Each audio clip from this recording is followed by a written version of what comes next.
Le Nigeria engage un virage stratégique dans sa coopération internationale. Le pays d'Afrique de l'Ouest et l'Union européenne ont officiellement lancé des négociations en vue d'un accord bilatéral dans les domaines des sciences, des technologies et de l'innovation. Une initiative inscrite dans la stratégie Global Gateway de l'Union européenne qui vise à renforcer les partenariats durables avec des économies clés. L'objectif étant de structurer un cadre juridique et politique à long terme pour accélérer la recherche conjointe, stimuler l'innovation et renforcer la transformation économique du pays.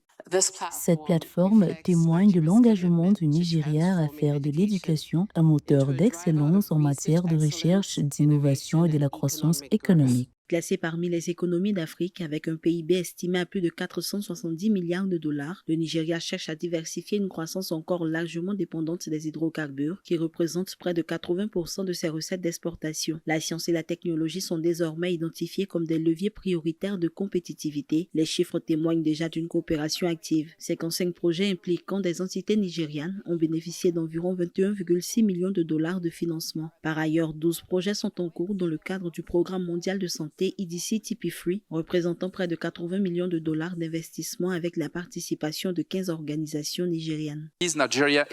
Cette journée Nigeria-Union européenne pour la science et l'innovation se veut un nouveau point de départ pour ouvrir la voie à une collaboration continue, à des initiatives de suivi et à une coopération à long terme dans le cadre de la passerelle mondiale.